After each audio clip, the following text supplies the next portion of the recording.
Well, hey, Adam, thank you for being with me today on Brand on the Rocks. I know we have known each other for a while now, but the people who are listening in maybe don't know who you are. So give me a little bit of an idea of who you are, kind of what you do in the marketing world. Yeah, I'm a recovering Canadian. I started my agency in 2011. We started as a web design agency, and then we grew from there to do, full scale marketing strategy. And recently, we've rebranded to Trust Marketing Agency. So I did a lot of work in the not for profit space for a few years, and did webinars in that space, and got to know a lot of people there. So that's how you and I met, and Yep. since then we've met multiple times in real life. I think my favorite story that I like to tell is when we met at a conference in Atlanta, and we were talking for maybe 45 minutes. We were just catching up, and it was probably about that point, about 40 minutes in, we realized we'd never met in real life before. Yeah. We'd been Yeah. friends online, just had built a friendship that didn't matter that we weren't in real life, but it was so, we've caught up multiple times now. And in my RV, I crashed your driveway a couple times Yep. A in couple times. Yep. California. So it's So, been a lot of fun. so you said RV, which for Yeah. those who aren't listening, probably don't know that you guys are, I would call you nomads, but what would you, how would you explain what you guys do? Yeah, nomad's a good word. Digital nomad is typically the word that's get thrown around right now. We travel full time, so we've been traveling full time since 2018, and that's why I say I'm a recovering Canadian, because I don't spend all that much time there in Canada. But yeah, we've been traveling with our three boys since 2018. So our boys were 4, 6, and 8 when we got on the road originally in our RV in a camper, and now we are currently overseas, pet sitting and house sitting. We've been to 19 countries and counting. Wow. That's crazy. So I'm amazed, and having had you even here and kind of watching, but trying to figure out this, how do you still work? How do you run an agency? Like, what does that Yeah. look like when you're on the road? What does that look like for you? And how does that play into this rebrand of trust marketing for you? Yeah. So for us, we have to create a lot of async opportunities with our clients. So we do a lot of correspondence by email, because I wouldn't say we're never sure. I mean, I know what time zone I'm in today, and I know what time zone I'll be in next week in theory, but I can't plan. I want the flexibility to not be obligated to a 9 a.m. Monday meeting with a client every month or every week or whatever the case might be, right? So we intentionally create async relationships with our clients. And it's not that we don't ever do a video call, but we wouldn't commit to like a consistent call every day or every week at the same time. And so that's, a factor. And some clients go, no, I want a Tuesday noon meeting every week. And it's like, great. I don't think I'm the person for you, but I know 3 other people who would be a great fit for your brand. And I'm happy to make the referral, because for us it's less about trying to build our empire, and more about building what it takes in order for us to get to continue to travel. So we are kind of selective with our clients in that sense. But the cool thing is we also are flexible. So if a client says, hey, we need you on site, a lot of agencies are like, okay, well, let's plan something for 4 weeks from now. We might be around the corner. So Right. we might be a 1 hour flight away. So in that case, we do have some flexibility.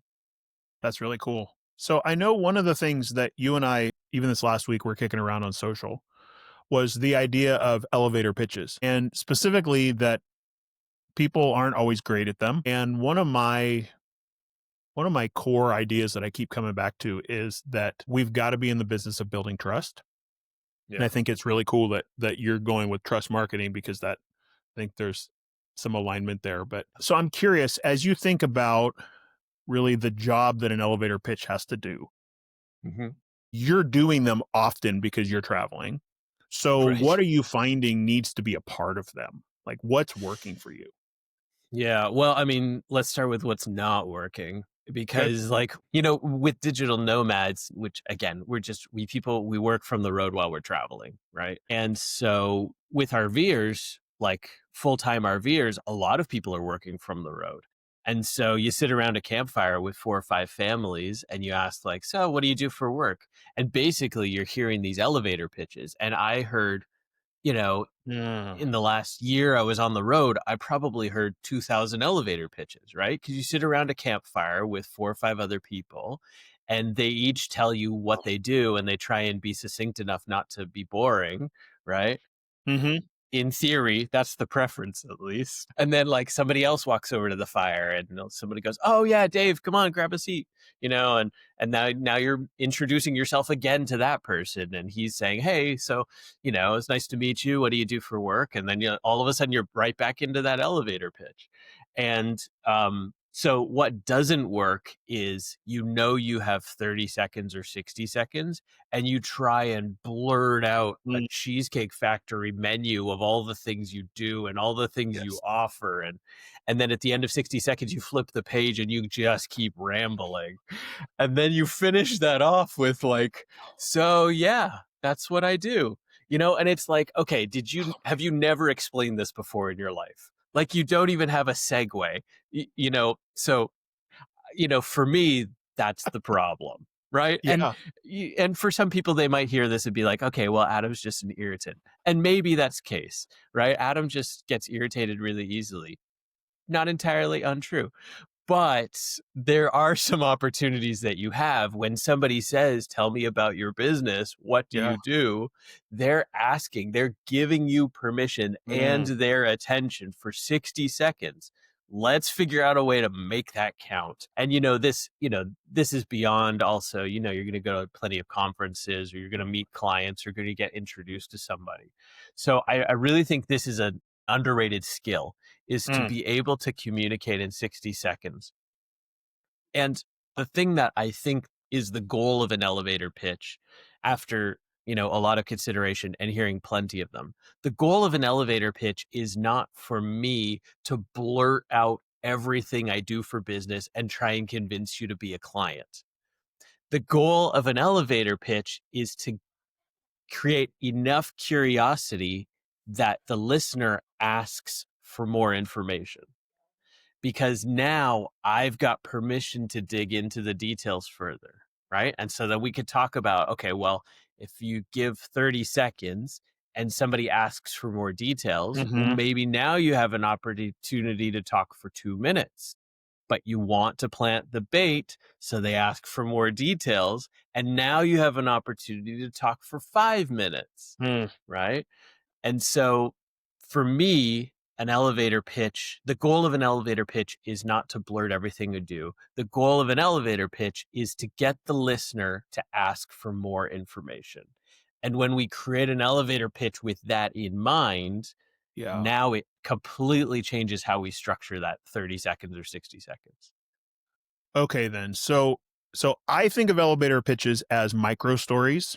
Like this story could be 30 seconds, it could be 2 minutes, it could be 10. Like it's going to depend on the context. But as I talk to people about creating them and figuring out what should you say, it comes down to like the hook. Like what needs to be said in that moment. So how do you think about the hook? Like if I said nothing else in this moment, what am I going to share? Yeah, so part of me is a little unorthodox in this Hmm. specific approach. So when Okay. people I if somebody says to me, I if somebody is a potential client for me, I know that before my elevator pitch, right? So this is helpful information. So I've Mm. got two pitches on hand. One is like, um, if a lady bakes homemade sourdough and sells 3 loaves a day to other people who are in the campground. Okay, you're not going to be one of my clients. So let me give you the elevator pitch so that if you hear somebody who needs my services, you could pass my name on. Okay. The second is Mm. someone who goes, "Oh yeah, I've got 5 employees and, we do this really well, but we really suck at social media and our website's crap." And I'm like, "You are lining me up to help you." And this is my elevator pitch for that person. Okay. And so I kind of have two on hand. So the first one, well, let me go with the client. If I see somebody who says like, "Yeah, if I'm saying This could potentially be a client. What I say is I peel digital onions. That's my elevator pitch. I peel digital Wow. onions. And they say, Okay. So tell me well, more. what does that mean? Exactly. So digital marketing is a complex thing. There's all kinds of layers, but really what you need to do is get to the heart of the issue. So before we're throwing on layers like social media and website, we're really peeling Mm. back all those layers to get the core of your message. Because once we can figure out what the core of your message is, we can build consistency across all your messaging, the kind of consistency that builds trust, which is essential for somebody to want to make a purchase from you. Wow, that's so good. Okay, So so then that's what do my you elevator pitch. And then they ask the follow up. And right. then that's my follow up pitch. Right. And then Yep. they'll go. And then if they're interested, then they would be like, well, what does that process look like? Right. And now's when I get to talk about, let's talk about messaging. Let's figure out your core values. Let's figure out all the touch points your clients have. Let's figure out how to drive your core values through every single touch point. Let's figure out how to empower your Mm. team to make decisions through the filter of and then I could give them, my entire book at that point in time. Right. Right. Because we went through this progression. It wasn't, so Adam, what do you do? Well, I do digital marketing and I do social media and I do websites but I do all that stuff. But really it's about messaging because all those things have to be done through the filter of your messaging and you need to figure out your messaging first. And then they can't wait to get off the quote unquote elevator. Like this pitch, like Yes. I'm on the 7th floor. I'll get off at the 4th floor and walk. I'm out of here. I'm out of Right. here. And that's the issue. Wow. Okay. So you mentioned sitting around the campfire, like having these conversations. So Yeah. when you're having a conversation with someone who looks like they're potentially a customer and you've given Mhm. that kind of pitch, when you're thinking then about, all right, they need to fix their elevator pitch, what kind of process would you do to actually help them think about that for them? Say they hired you, like what would you walk them through? Yeah, I mean, if we all just said we peel digital onions, we're all going to have a problem, right? It's going to Right. become so trite that I'm going to have to think of a new, better elevator pitch. Mm.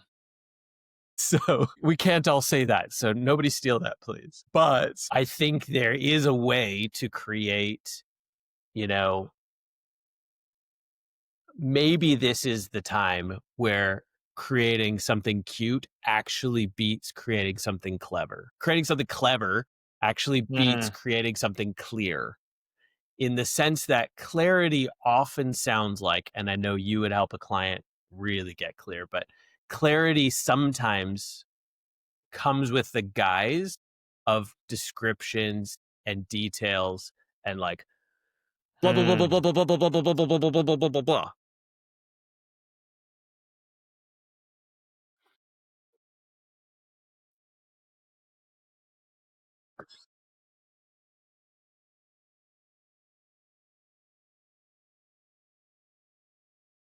Right.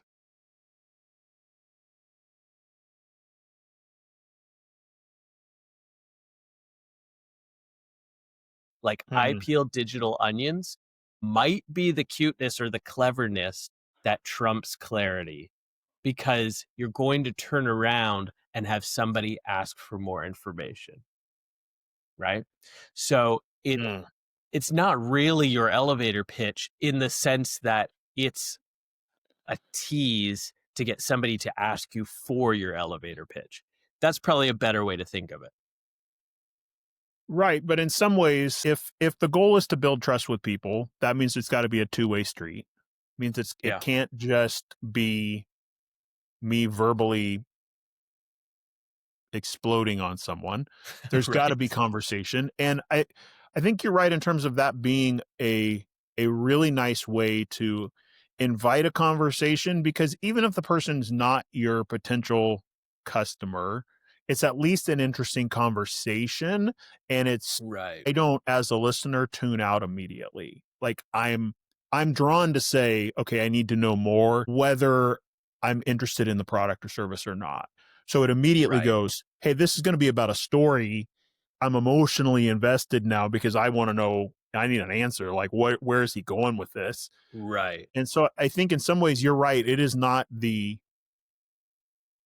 the clarity moment, but it is definitely you're opening a story loop that someone is really hard to immediately close the door on. Like you're Right. drawn to have a conversation, which helps you build trust personally, helps them feel like, hey, we're actually there's some cool stuff Right. there. Yeah, so like a realtor might say something like, "I sell castles," right? And someone goes, "What do you mean by that?" And you say, "Well, a man's home is his castle," right? And so I Yeah. find it important to help people, or um, y- I don't know why I would be stuck on properties, but maybe somebody who's in construction says, "I build castles," a home Mhm. builder, or somebody who sells insurance says something about like, "I give families plans and peace of mind." It's like, well, what do you mean by that? Right. Yeah. And it's like, or I'm there are ways to open the door. And as I'm saying this, I'm thinking that's less of the elevator pitch and more an opening to have that person say, well, what do you mean by that? Because as soon as that person says, what do you mean by that? You now have permission Yep. to expand, to give the clarity and the details. You're not So just stuffing words in their ears. so it's So I think what interesting. follows that is the elevator pitch. It's interesting because what you're doing is reversing the hook. You're not making the pitch be the immediate hook. You just want people to be intrigued. It's Yeah. it's the beginning of the movie that says, "You probably wondered what got me here." I Right. mean, that kind of Yeah, it's the feeling. Wonder Years narration. Yes, and then you're into it because you immediately go, I'm not sure how much I care, but I do want to hear this. Right. So one that I thought of I talked to someone who helps with planning, like for people for retirement and stuff, and theirs is about legacy. Like I help people build Mm, legacy, lasting yeah. legacy, and I'm like, okay, no, that's an interesting kind of approach. But I do like that because you're not dependent on having to find a common ground of have you ever seen someone who has this problem or this issue or this, you know, Yeah. and all of a sudden you're right into it, which is really cool. So if Yeah, I have a you're friend in the working, financial industry. Oh, I'm sorry. no, you're good. I have a friend in the financial industry, and his opener is, I make mattresses fatter, because the idea is you stuff money under your mattress, right? Mhm. And so there's another example. And that one just came to me. That's so funny because when my wife's, Debbie, but when her grandparents passed away, that was the first question is, did everyone look under the mattresses to make Right. sure nothing is hidden? Like, please, there was that era. Please, just someone check. That's so Yep. funny. That's so funny. So I'm curious because like I've come up with this process to help people think about this, but your Yeah. approach is different than mine and I like it. So I'm curious, how do you help someone at like sit down and go, how are we going to come up with that question that is the mattress question, is the castle question, like is Yeah. the onion? What are you doing to help them Well, process? yeah. So the mattress is that idea that you squirrel away Yeah. money under your mattress. The castle idea is from that old saying, "A man's home is his castle." Mine is a Shrek analogy, but we don't have to get into that with digital onions. But is there a common phrase that refers to something that happens in your industry? Is there a common Mm, trope? Is there a common, like byline or subtitle, or is there a phrase that people might just throw around in regular conversation? Like, someone might say a man's home is his castle, and we all know what that person means, but yeah. it doesn't stand out in conversation. It just happens. So what are some of those phrases? What are some of those ideas? What are some of those similar analogies? And then could we tie that to your industry? Mm, And I do love to tie it. So I don't say I peel onions, I say I peel digital onions because that already starts to trigger the Mhm. conversation, right? You know, when you say castle, castle already gives the idea of home, right? And so that Right. starts to trigger the conversation. So maybe there are other kind of analogies that could work, but I think finding something that relates to your industry that's a common line. And the funny thing is, in whoever's industry I'm talking to, they Yeah. already know 10 of those lines, right? Because it's the thing that they get asked at, every Christmas dinner. It's like, how, you know, helping people squirrel away more money. It's like, yeah, that's my thing, right? It's like, Hmm. So that's actually an interesting one because okay, so as an introvert, I'm like, I don't want to be the center of this conversation, but I need to be the center of this conversation, and I'm trying to find that happy ground. And so I tend to avoid things like that, like, are you squirreling, money away and those kind of conversations. yeah. But you're saying, man, just lean into those suckers with gusto. Like, find it Well, and I think when it comes to somebody says, "So what do you do?" Like yeah, if somebody says, "So what do you do?" and there's 40 people who are at your networking event, you're going to remember the guy who said, "I peel yeah. digital onions." Right? Or you're going to remember Mhm. the guy who said, "I build castles." Right? Like another and this is another thing that I did is I print all my business cards in plastic. Because if somebody goes home from a networking event and they look through their stack of business cards, they notice the plastic one. And Mhm. also, if it goes through the laundry, the plastic one survives. And so, you know, it's this idea of what do you do to stand out? Yeah. And you're still getting the opportunity to give your full 60 seconds, but you're prefacing it in a way that the person is asking for those 60 seconds, not that the person feels like etiquette is to listen for 60 seconds. So, back to the campfire for a moment and you having these 2,000 plus conversations or pitches. That number astounds me, but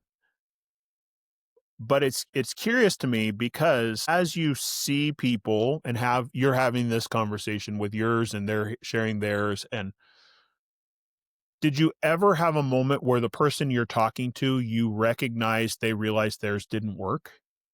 Oh, yeah. And what was that conversation like?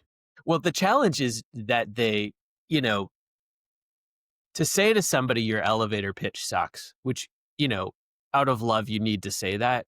But out of, hi, it's nice to meet you, it's not really the time to say your elevator pitch sucks. Right. Right. So you talk to somebody and you get to be friends with them and you hear them explain to enough people how their elevator pitch. And then they look at you and they kind of roll their eyes themselves in the sense that, like, Hmm. they can tell the other person's tuning out, right? So we go back Yeah. to the Cheesecake Factory menu. And for those Yep. who aren't familiar with Cheesecake Factory, it's worth the trip. Number one, because you're going to take 40 minutes to figure out what you order. But number two, the food's delicious. But the reality is, they give you a serious catalog of food to choose from. And really, what I need is like 3 appetizers, 3 entrees, and 3 dessert options. Like that would be perfect for my brain, right? Yeah. Like the choice is paralyzing, the analysis paralysis. And so when you give a Cheesecake Factory size elevator pitch and you just start rambling about your products and services, it doesn't sound like you're confident in your products and services if you have to say, "Oh, yeah, and also I," right? If you say, "Hey, I do this one thing and I do this one thing really well. I'm a specialist in this one thing," that even if the one thing includes all kinds of sub items, right? Right. So digital marketing could be the Cheesecake Factory menu, but being able to say digital marketing as your one thing creates Mhm. confidence from somebody who thinks, "Oh, that's digital marketing. That must be your specialty." So really opening the door to somebody and saying, "Hey, now how would I approach somebody who's got a ramble on elevator pitch?" I try and sum it up for them. right? So somebody says, oh yeah, I'm a home builder and I build the best homes and everybody else requires 3/8 plywood and, titanium wrenches. And obviously Adam knows nothing about home building, but we build with even thicker plywood and we use even thicker wrenches or whatever the case is. I don't know. Right. But I would say, so you build castles, and maybe next time they go, hey, that worked. Wonder if I try that. I build castles. Interesting. So my brain is always looking to catalog things. Like, what bucket do I put this in? How do I encapsulate this idea as quickly as possible? My problem is, so we have a shared friend named Dave Shrine, and he gave me he was one of the best voices for me in my early years of business. And one of the things that he gifted me with was the importance of context.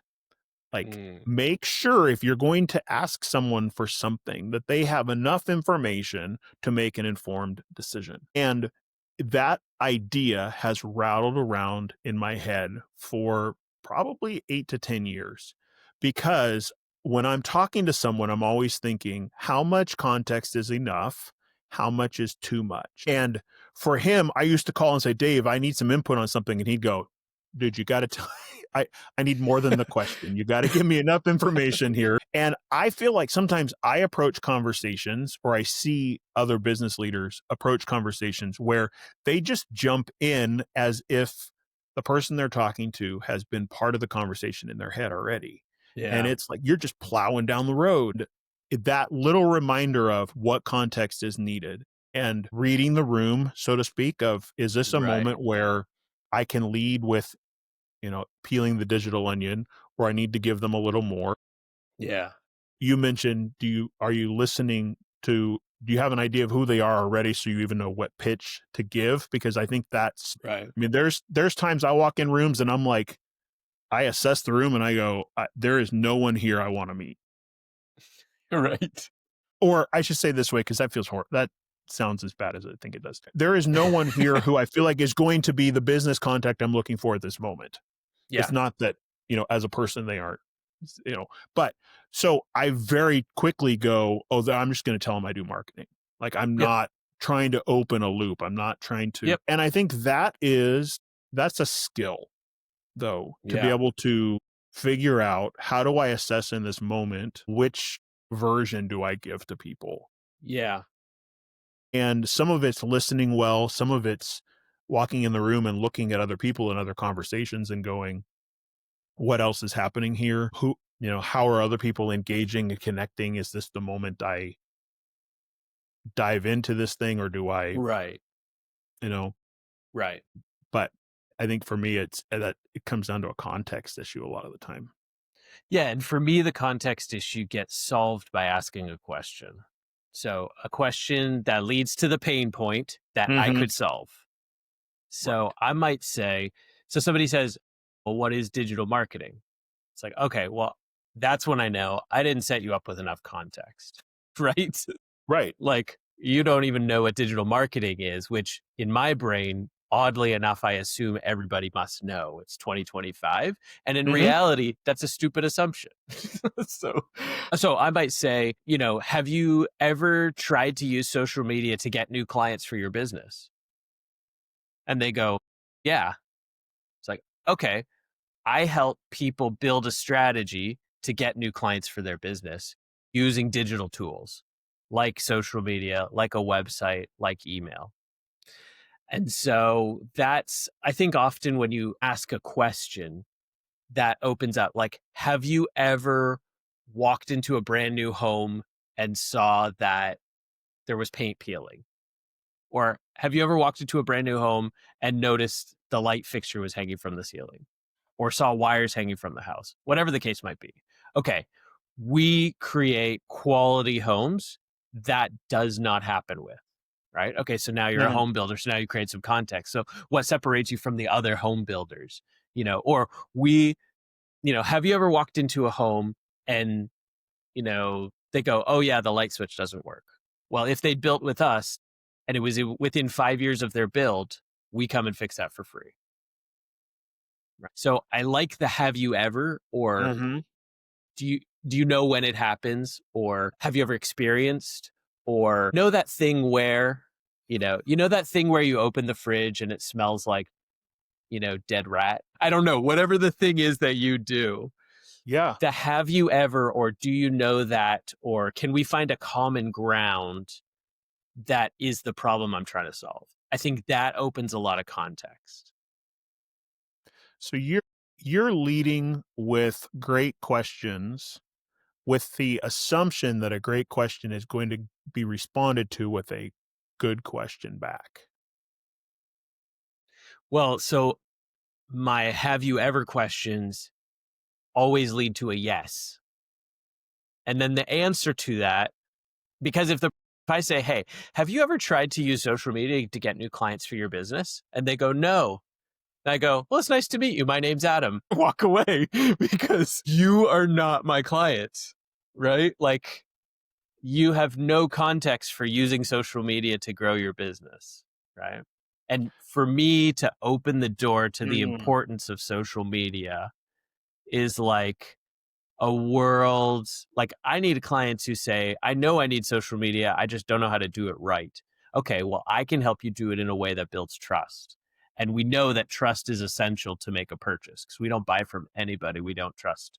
And so, how do we create a consistent messaging from your email to your website to your social media post to how you answer the phone to how you respond to a quote that builds enough trust Yeah. with a client that number one, they want to purchase from you, and number two, they can't wait to tell a friend about your business? So you just brought up an interesting point, and that really is the idea that you've always got to be thinking about the next step and Absolutely. how are you tying them in, but also that I heard a Gary V on something this last week essentially say you've got to be in the conviction business, not the convincing business. Mm, That it's don't spend your time convincing people. And I think yeah. that's at the heart of what you're saying is it's not that the person may not need it in their business. Why spend time chasing after people who you've got to educate from the ground up when you could go after people who have enough knowledge to know, hey, I know I need this thing. I just need an implementer or someone to help me figure out the skills to move it forward. Right. And it's also possible that they understand they have a problem they're trying to solve, but they don't know what that solution is. So they might not Mm. come to me and say, hey, I know I need help using social media. They might come to me and say, hey, I can't get my team on the same page. Or every time we get a customer, they sign the contract, and within a month, they have really different expectations than what we promised. Or, you know, somebody comes to me and they want the cheapest available quote possible, Hmm. but we're not that guy. It's like, okay, well, if they got that far in the process, still looking for the cheapest possible quote, and you're not that guy, we Right. have an issue with messaging up until this point. Up We need to right. talk with Ryan. We need to bring in Ryan, right? So I can help you figure out what are your core values? What is the thing that makes you stand out for your competition? Why would a customer drive past your competition to do business with you? And once we figure that out, then Ryan Holck is the guy to help us figure out the words to use to Right. communicate that clearly to the customer. Mm. So they might come to me and say, hey, we've got this problem. They might not come to me and say, hey, we need to do social media better. And often, frankly, if they say, hey, we need to do social media better, we need to then I need to do some litmus tests with them to find out, is it just social media, or is that just taking the brunt of the blame? Right. Yes, yes, because I suspect yours is similar, but when my phone rings, what they ask for is usually an element of what is needed or the most evident result of what may be needed. It's not actually the core issue they're struggling with. Yeah. That people Yeah. call So, and say, I need a website. Well, maybe. right. Yeah. My business coach kind of drives home two analogies. She says that if you have a headache and you take a Tylenol and the headache goes away, it's not because your body was deficient in Tylenol, right? That's good. There's something else going on that's causing the headache. And so oftentimes clients will call you and I and ask us to relieve a symptom, right? And it's like we need to get past the symptom. And then the second thing she says is when somebody buys a drill, it's not because they want a drill, it's because they want a hole, right? So they might come to Right. you asking for the drill, but really they don't want the drill. They want a hole, right? The drill is the tool to get there. And so part of the process and bringing it back to an elevator pitch is Yep. to open the door to help somebody see how you solve the problem, not just address the symptom. Because at the end of the day, people pay for outcomes, not for the Yep. tasks.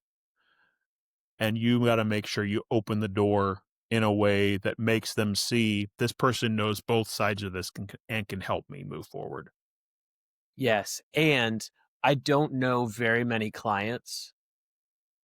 I can't think of any clients who I said, "Hi, my name's Adam. I peel digital onions."